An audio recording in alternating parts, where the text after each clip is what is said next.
हमारी elephant family की मैट्रियार्क की जिंदगी में सब कुछ तब शुरू हुआ जब एक डोमिनेंट मेल नदी के किनारे इससे मिलने आया और इसने खुद को पूरी तरह से उसे सौंप दिया।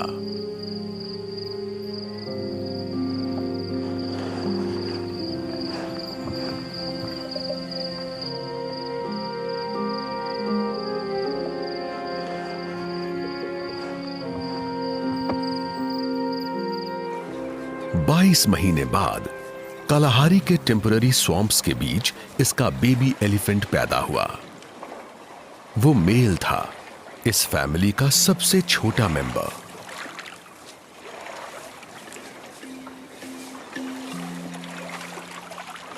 इसकी मां और दूसरी फीमेल्स ने कई महीनों तक इसका ख्याल रखा और इसे बहुत कुछ सिखाया।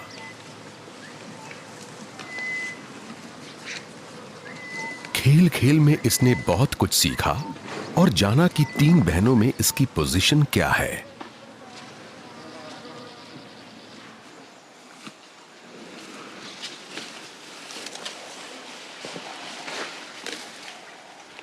एक दिन आसमान में माइग्रेटरी बर्ड्स के नजर आने से यह साफ हो गया कि रेनी सीजन खत्म हो गया है। हर तरफ पानी का लेवल कम हो गया।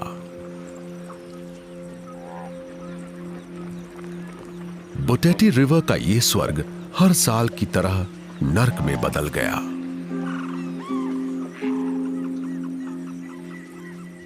मैट्रियार्क को सूखे की वजह से सवाना को छोड़कर जाना पड़ा।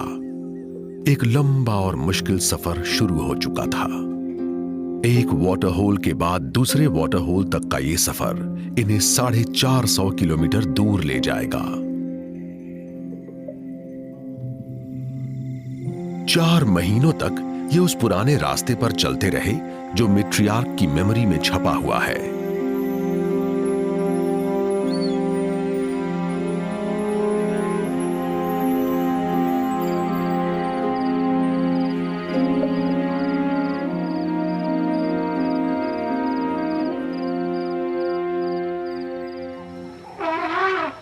मैट्रियार्क स्मेल और साउंड को फॉलो करते हुए आगे बढ़ती रही और सब दिन रात इसके पीछे चलते रहे।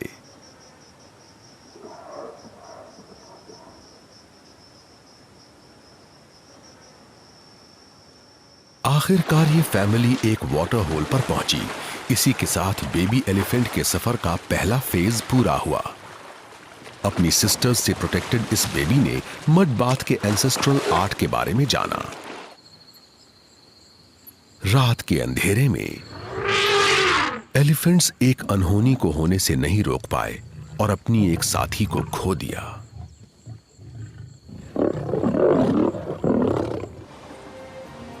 खुशी के पलों, मुश्किल घड़ियों और सरप्राइजेस से भरा यह सफर जारी रहा। आधा सफर तय कर लेने के बाद यह एलिफेंट फैमिली चोबे रिवर पर पहुंचने में कामयाब रही। सिर्फ यही एक रिवर है जिसमें ड्राई सीजन के बीच में भी पानी बह रहा है। यह सर्वाइवल की उम्मीद है, एक डूबती हुई उम्मीद।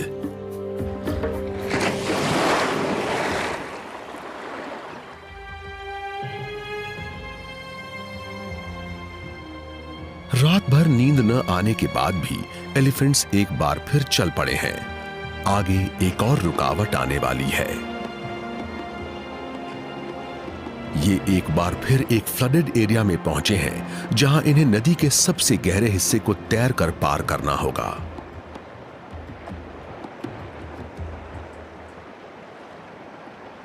पानी का करंट बहुत तेज है। मैट्रियार्क अपने बच्चे का पूरा ध्यान रख रही है। इसे तैरना आता है, फिर भी मां का फर्ज बनता है कि ये इसकी हेल्प करे, इसे शांत रखे। सबसे छोटे एलिफेंट्स को झुंड के बीच में रखा जाता है। अडल्ट्स से घिरे होने की वजह से वो सबसे तेज करंट से भी बच जाते हैं।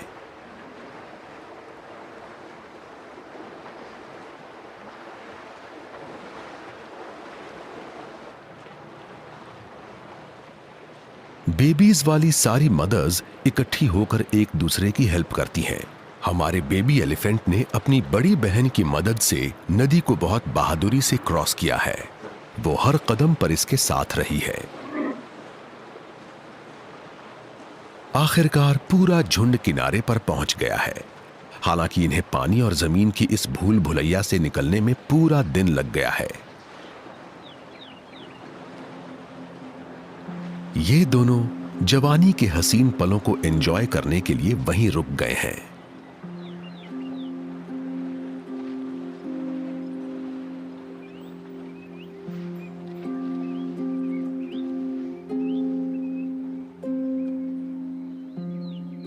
यहां पर इतने सारे एलिफेंट्स की मुलाकात होती है कि प्यार हो ही जाता है।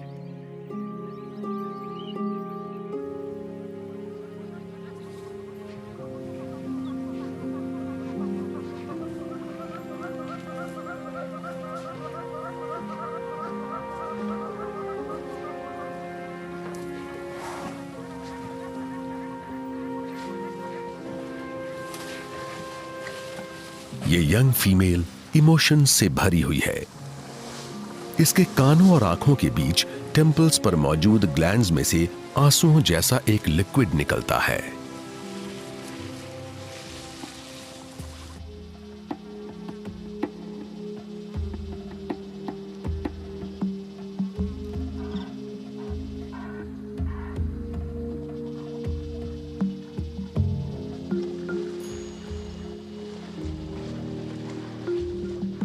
पर टूटे हुए टस्क वाले बूढ़े पेट्रियार्क के लिए यह सफर यहीं खत्म हो जाता है।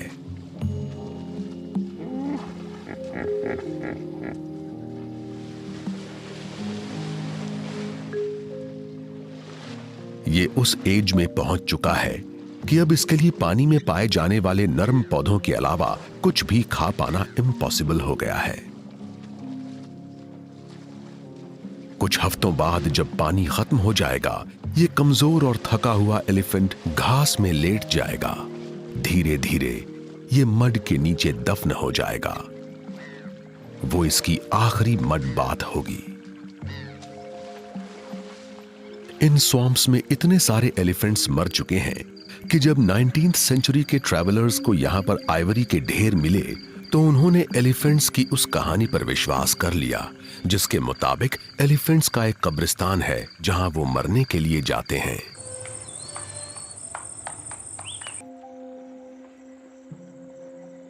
गांव की रोशनियों से दूर मेट्रियार्क ने एक अलग रास्ता चुना है। ये रास्ता थोड़ा लंबा जरूर है, पर यह इसके बेबी के लिए ज्यादा सेफ होगा। ग्रुप की प्रोटेक्शन में अपनी मां और बहनों के बीच में रहकर वो नदी के इस आखिरी हिस्से को बहादुरी से तैरकर पार करता है।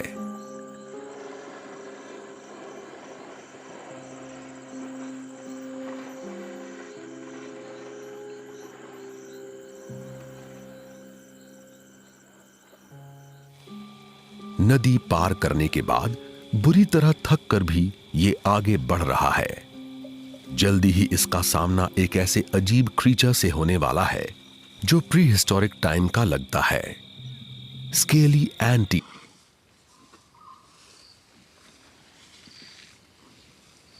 हमारा बेबी एलिफेंट अपनी मदर के पास वापस आ गया है।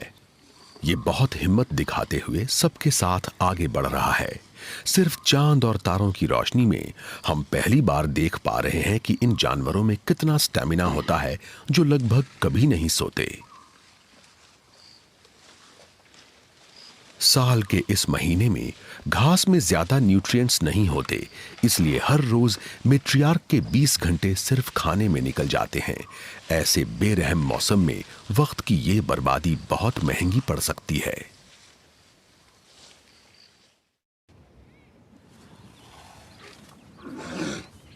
अगले दिन बुरी तरह थका हुआ बेबी सो जाता है। इसकी मां भी सो रही है। ऐसी गर्मी में थोड़ी देर का ब्रेक किसे अच्छा नहीं लगता।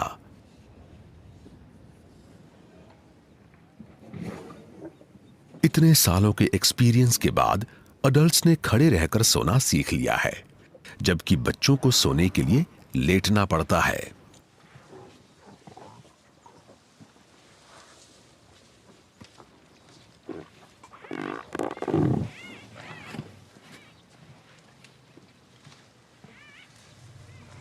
दोपहर में जब टेम्परेचर 45 डिग्री सेल्सियस तक पहुंच चुका है, पूरे झुंड को आराम की जरूरत है, पर मैट्रियार्क फिर से चलने का सिग्नल दे रही है।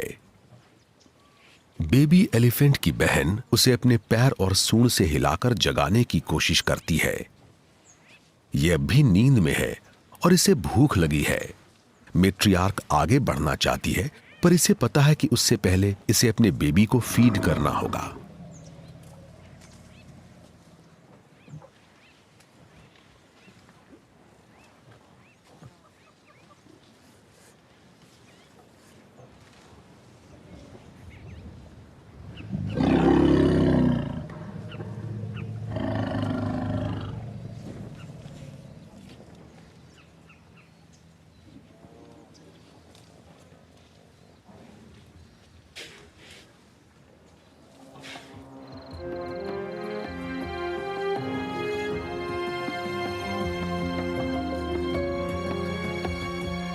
अब तक एलिफेंट्स 350 किलोमीटर चल चुके हैं। अब इन्हें अपनी मंजिल के आखिरी 150 किलोमीटर तय करने के लिए ईस्ट की तरफ जाना होगा। मैट्रियार्क को याद है कि इनके रास्ते से हटकर एक नदी है जिसका पानी कभी नहीं सूखता। अगर ये रात भर चलते रहे तो वहां पहुंच जाएंगे।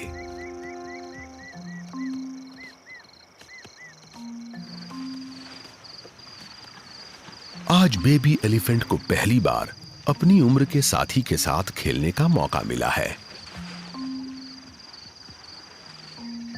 और जैसा कि यंग एनिमल्स अक्सर करते हैं, ये झूठ मूठ की लड़ाई कर रहे हैं, बड़ों की तरह।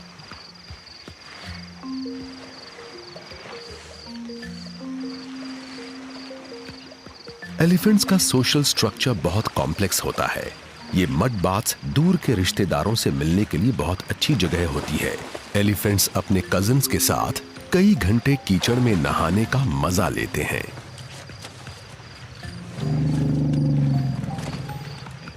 यंगस्टर्स यहां पर कई घंटे बिता सकते हैं। इन्हें मड में खेलते हुए फैमिली बॉन्ड्स को मजबूत करना अच्छा लगता है।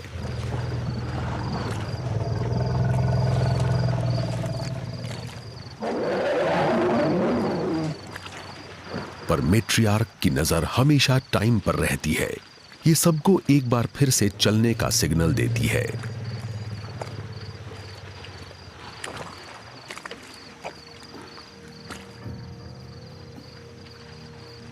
बेबी एलिफेंट के कुछ नए फ्रेंड्स बने हैं, पर अब इसे इन्हें छोड़कर जाना होगा। ये इनको पूरी जिंदगी याद रखेगा। एक अडल्ट एलिफेंट दोबारा मिलने पर 200 से भी ज्यादा फ्रेंड्स और फैमिली मेंबर्स को पहचान सकता है।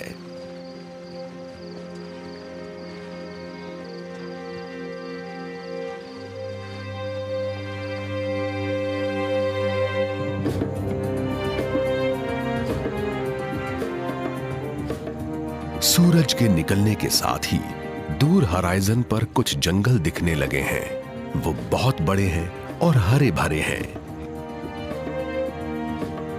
पर इस झुंड को एक और झटका लगने वाला है।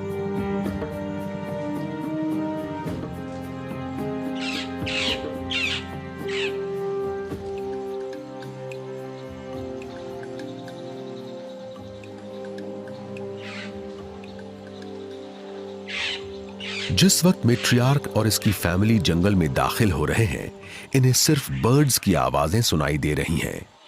एक चीज जिसकी आवाज और खुशबू आनी चाहिए, वो गायब है।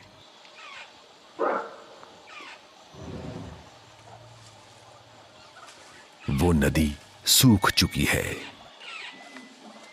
जहां पर बहता हुआ पानी होना चाहिए था, वहां सिर्फ रेत और पत्थर हैं। मैट्रियार्क जमीन की आवाज सुनने की कोशिश करती है, पर इसे कुछ फील नहीं हो रहा। न शोर है, न जमीन के नीचे बहता हुआ पानी। इस मुसीबत से अनजान बेबी एलिफेंट ने एक नया खेल ढूंढ लिया है, पेड़ों के पत्तों को तोड़ने की कोशिश करना।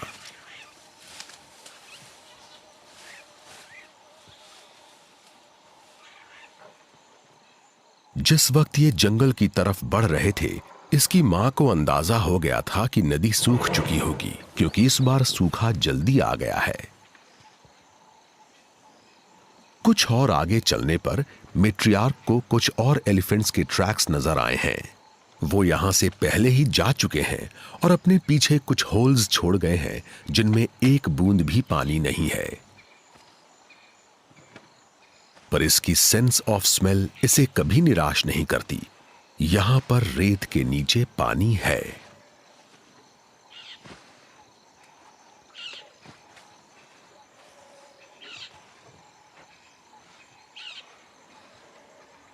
ये सब के सब बहुत प्यासे हैं।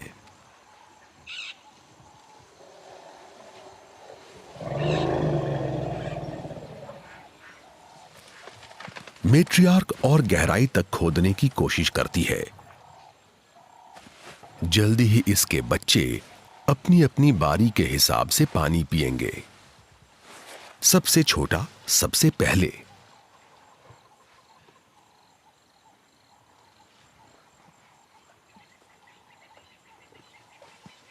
प्यास से मर रही इसकी 12 साल की बहन लाइन तोड़कर आगे आती है। मेट्रियार्क इसे इस बदतमीजी के लिए डांटने में देर नहीं करती।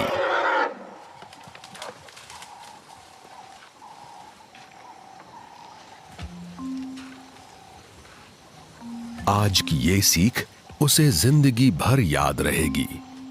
एलिफेंट्स के झुंड में कोई रूल नहीं तोड़ सकता और मेट्रियार्क की बात सभी को माननी पड़ती है। इस पर सबका सर्वाइवल डिपेंड करता है।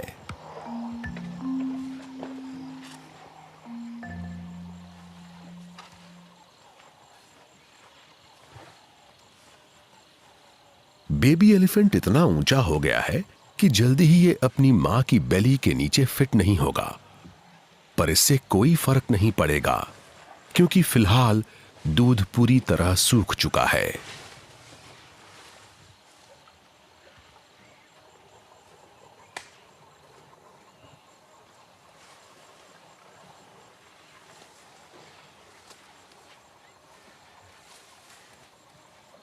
एक जिद्दी एडोलेसेंट, एक थका हुआ बेबी और एक मां जो इतनी थकी हुई है कि अपनी बड़ी बेटी के सहारे खड़ी है। ये चुपचाप रात की ठंडक का इंतजार कर रहे हैं ताकि अपने सफर को जारी रख सकें।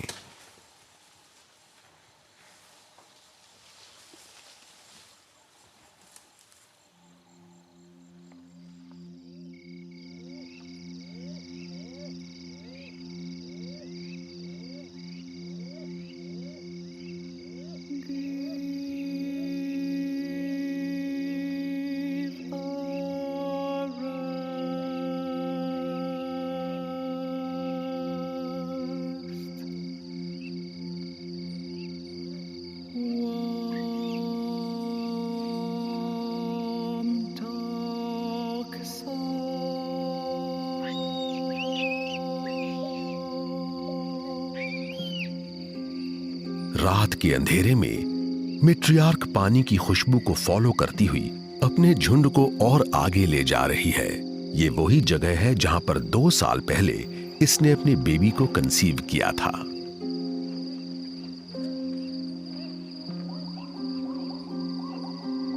हालांकि ये बेबी बहुत बुरी तरह थक चुका है। ये अब भी जिंदा है और झिझकते हुए ही सही रात के अंधेरे में जैसे तैसे आगे बढ़ रहा है।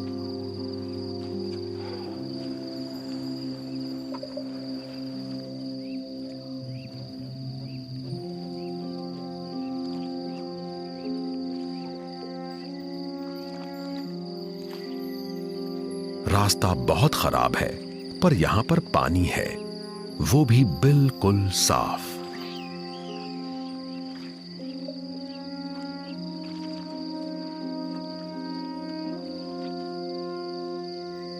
एलिफेंट्स अपनी ट्रंक की टिप्स से सूंघकर पानी ढूंढते हैं।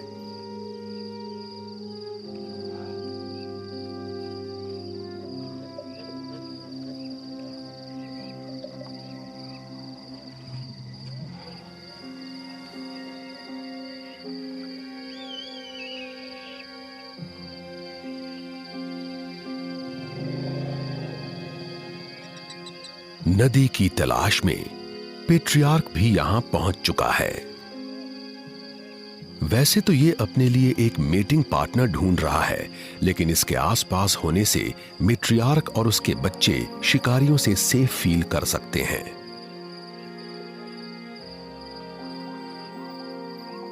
ये पेट भर के पानी पी चुके हैं और अब ईस्ट की तरफ जाने के लिए तैयार हैं।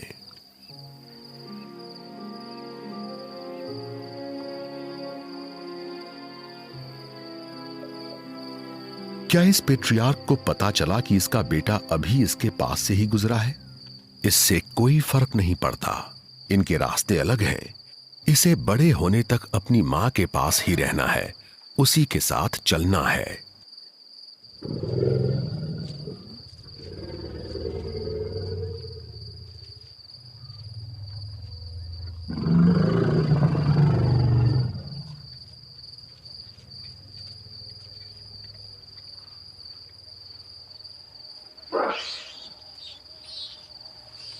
इन बबून्स को रात में चलने वालों से कोई मतलब नहीं।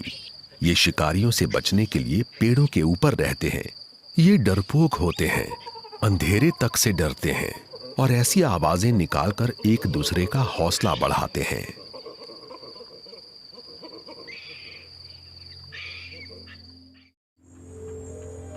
दो महीने बीत चुके हैं और इस बेरहम गर्मी में कहीं एक बूंद पानी भी नहीं है। वल्चर्स इस इलाके में चक्कर लगा रहे हैं।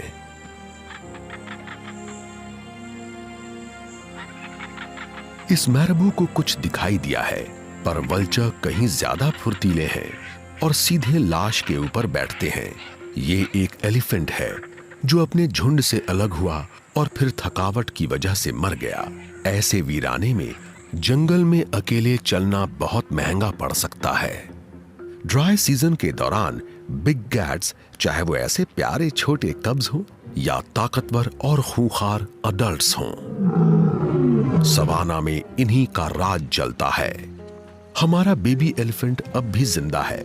इसका वजन घट गया है और ये थका हुआ है, पर इसकी अच्छी देखभाल हो रही है और ये प्रोटेक्टेड है।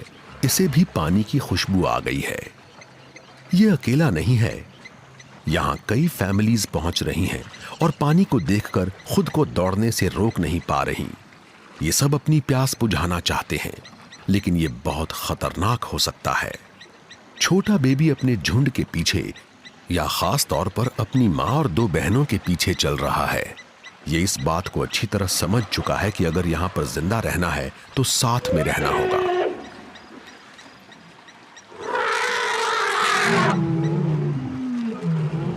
पर लायंस ने हमला करके झुंड की एक मेंबर को गिरा दिया है।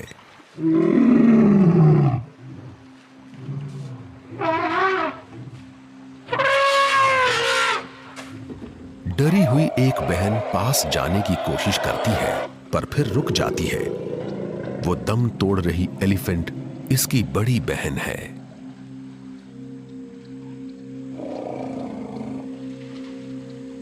मैट्रियार्क उलझन में है, हमला करे या रुके। पूरी फैमिली शॉक में है। इसे यह समझना होगा कि ये अपनी बच्ची को बचाने के लिए कुछ नहीं कर सकती।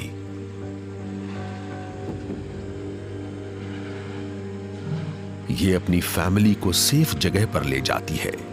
ये वाटर होल जो कभी सूखे से राहत दिलाया करता था, अब हमेशा एक दर्दनाक घटना की याद दिलाता रहेगा।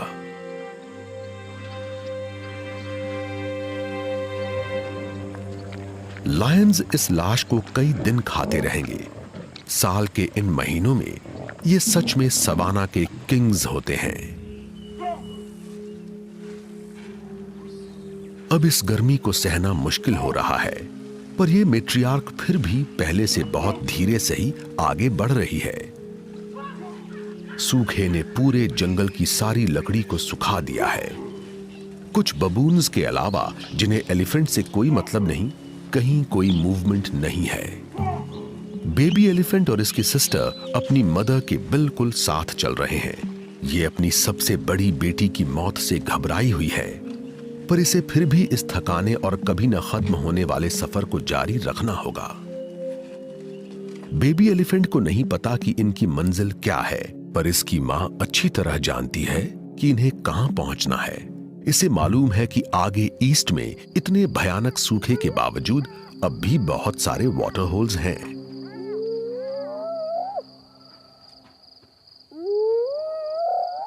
आधी रात में हाइनास देख रहे हैं और इंतजार कर रहे हैं। मैट्रियार्क को उनके बारे में पता चल गया है।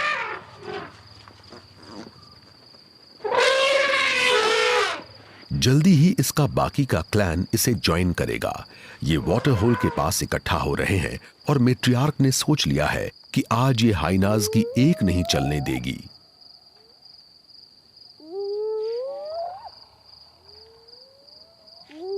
पर एक बार फिर पानी गर्मी में इवेपोरेट होकर गायब हो चुका है। लेकिन फिर भी इन एलिफेंट्स को ये रात इस सूखी जमीन पर हाइनास की डरावनी आवाजों के बीच गुजारनी पड़ेगी। और भी फैमिलीज आती हैं। इन्हें कुछ आइडिया नहीं है कि यहां और ज्यादा तकलीफों के अलावा कुछ नहीं।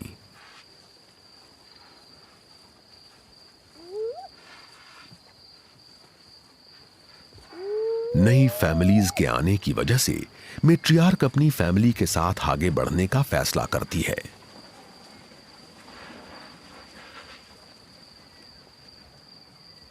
पर छोटा एलिफेंट बहुत तकलीफ में है, लंगड़ा कर चल रहा है।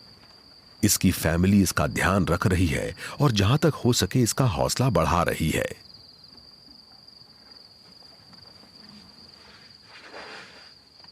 हमारी मैट्रियार्क खुद को डस्ट से ढक लेती है। अपनी सनबर्न्ड स्किन को राहत पहुंचाने का यही एक तरीका है। बेबी उसकी नकल करने की कोशिश करता है। उसके पीछे एक जख्मी एलिफेंट और उसकी मां बुरी तरह से थके हुए लग रहे हैं। वो बेबी लेट गया है और ऐसा लग रहा है कि अब कभी नहीं उठेगा। एलिफेंट्स सूखे हुए तालाब के चक्कर लगाते हैं।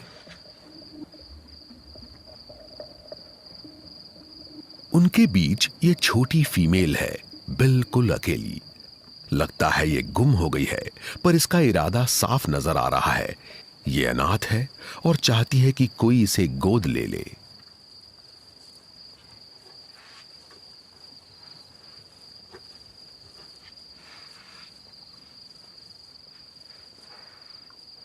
अडल्ट्स इसे इग्नोर करते हैं। कुछ ने इसे दूर भगा दिया है।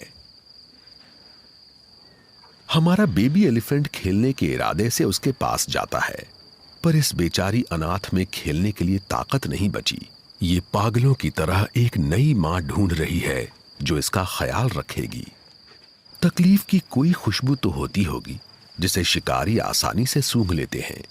इस लेपर्ड ने उस छोटी अनाथ को देख लिया है। अगर ये इस पेड़ के नीचे से निकली तो वो इस पर कूद जाएगा और इसे बचाने कोई नहीं आएगा। ये अनाथ मैट्रियार्क से भीख मांगती है कि वो इसे प्रोटेक्ट करे।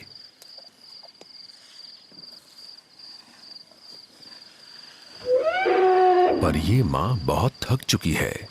इस पर पहले ही अपने बच्चों को गाइड और प्रोटेक्ट करने की बड़ी जिम्मेदारी है।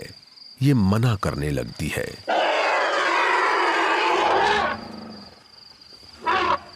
वहां लेपर्ड छलांग मारने के लिए तैयार है। मैट्रियार्क वापस आती है। इसे समझ में नहीं आ रहा कि क्या करे। दोनों एलिफेंट्स गहरी सोच में डूबे हैं, जबकि लेपर्ड अब भी पेड़ पर है और देख रहा है नीचे क्या हो रहा है।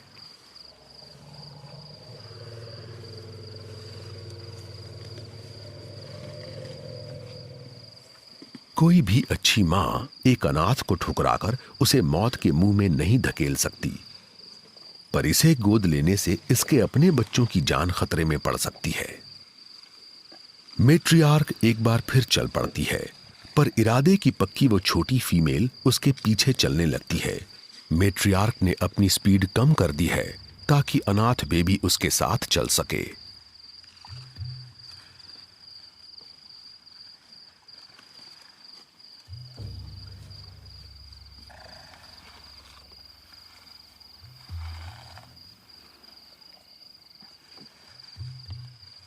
आज रात से इस फैमिली में एक और मेंबर होगा।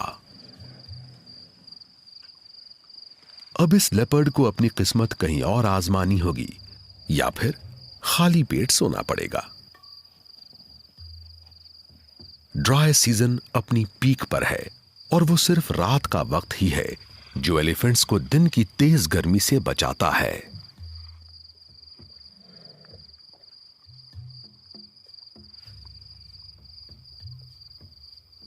यहां कुछ दूसरे जानवर हैं जो अकेले घूमते हैं।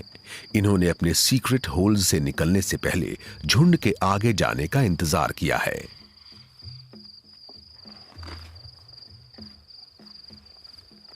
ये एक आडवाक है और इसका नाम जितना अजीब है उतना ही इसका जीने का तरीका।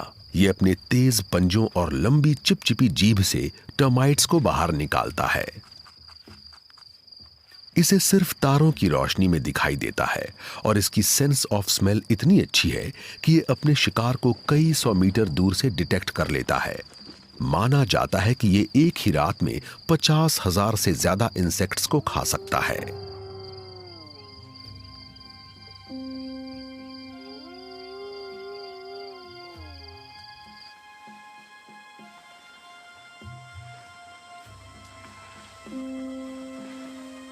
एलिफेंट्स सूखे और सुनसान रास्ते पर आगे बढ़ रहे हैं।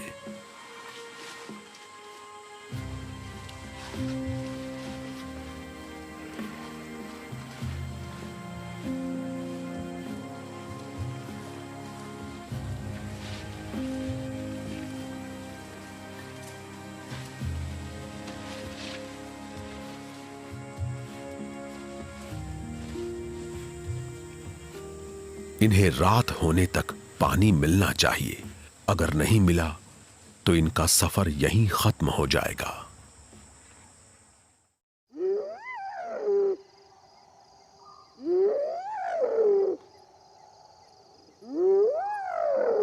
ये रहा वो वाटर होल जिसके भरोसे ये चल रहे थे, पर यहां इन्हें एक भयानक नजारा दिखाई दिया है। उस तालाब के पास एक अकेले एलिफेंट की लाश जिस पर हाइनाज के एक दूसरे क्लैन ने कब्जा कर रखा है।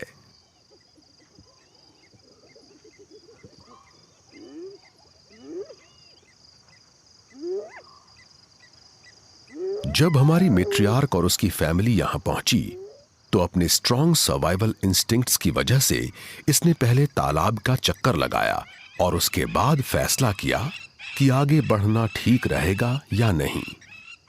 इसे एहसास हुआ कि तालाब पर हाइनाज का कब्जा है।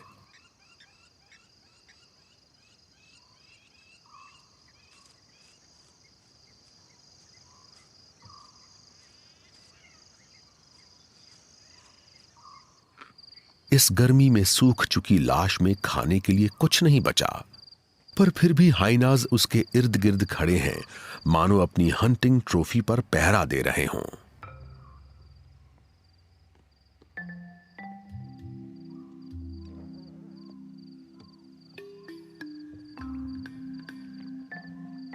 इन डक्स को हाइनाज की हरकतों से कोई मतलब नहीं और ना ही आसपास की एक्टिविटीज से कुछ लेना देना है। दूसरी तरफ हाइनाज भी दिखावा करते हैं कि उन्हें डक के वहां होने से कोई फर्क नहीं पड़ता।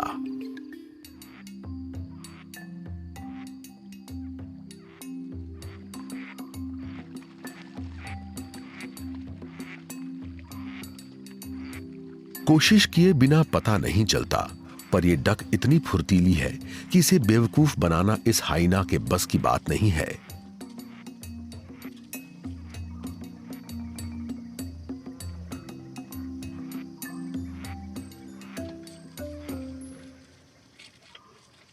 फीमेल एलिफेंट्स अब भी तालाब से दूर हैं, पर अब पेट्रियार्क आ गया है और ये बहुत प्यासा है। इसने भी डेड बॉडी को सूंघकर खतरे का अंदाजा लगा लिया है।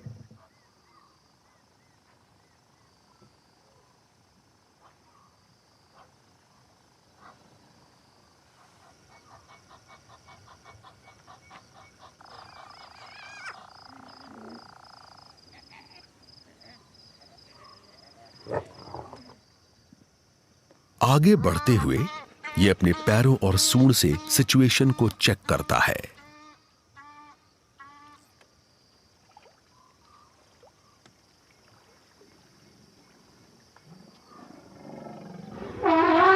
हाइनाज की आंखें रात के अंधेरे में देखने के लिए बनी हैं।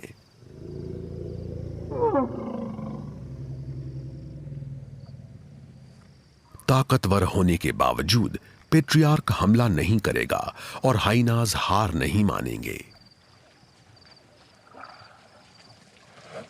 इस हल्की सी डायवर्जन का फायदा उठाते हुए बेबी अपनी मां और बहनों के साथ तेजी से स्वैम्प की तरफ बढ़ता है।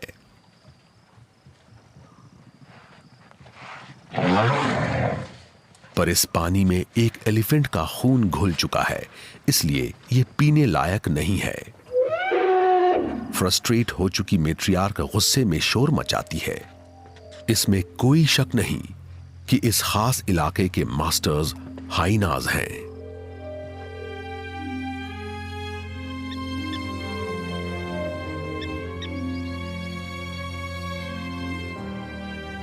सुबह पानी के लिए तरसती ये फैमिली एक पेड़ की छाया में शेल्टर लेती है। बेबी एलिफेंट चाहता है कोई उसे प्यार करे, पर गर्मी इतनी ज्यादा है कि उसकी मां और बहनें कोई रिस्पॉन्स नहीं देती हैं। ये फीमेल्स बहुत ज्यादा स्ट्रेस में हैं और स्टार फॉर्मेशन यानी डिफेंस की पोजीशन में खड़ी होती हैं।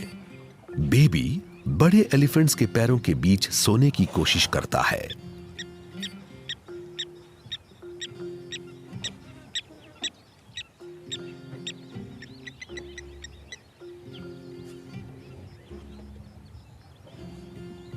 ये रात होने पर आगे चलेंगे।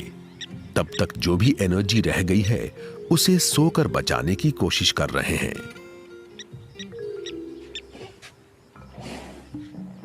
सिर्फ बेबी एलिफेंट ही है जिसमें खेलने के लिए थोड़ी सी एनर्जी बची है, क्योंकि इसकी मां के पास अब भी इसके लिए थोड़ा सा दूध है।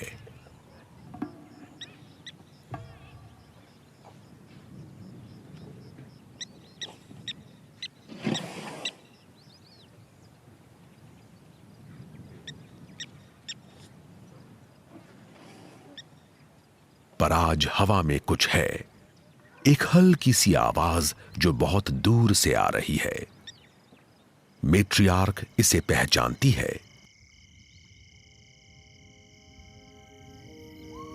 इस वक्त ड्राई सीजन अपने पीक पर है, पर आने वाला है।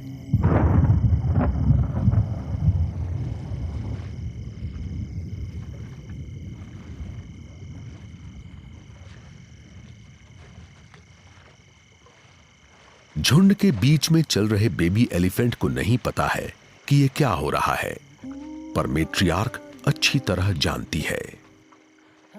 आखिर बारिश आ गई है।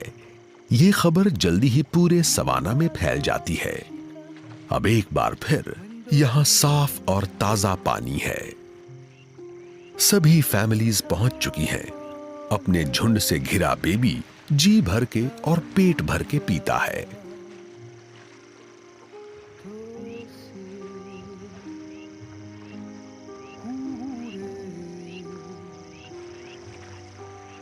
अभी इसे ये काम ठीक से नहीं आता, पर इसकी कोशिशों में कोई कमी नहीं है। काफी दिन प्यासा रहने के बाद एक एलिफेंट एक बार में 200 लीटर तक पी सकता है।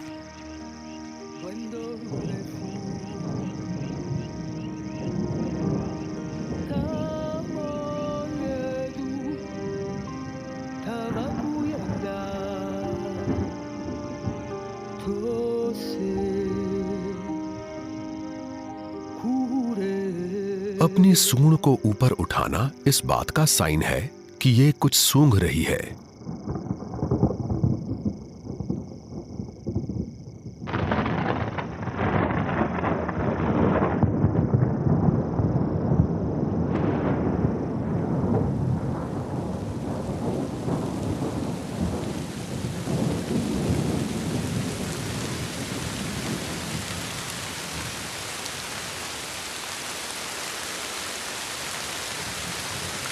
मैट्रियार्क सेफ है और इसका क्लैन ठीक है।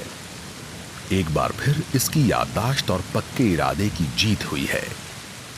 प्यास बुझाने के बाद खुशी में पागल बेबी एलिफेंट कई घंटों तक कीचड़ में रोल करता रहा। ये अकेला नहीं है, आज तो अडल्ट्स भी खुद को इन पलों को एंजॉय करने से नहीं रोक पा रहे।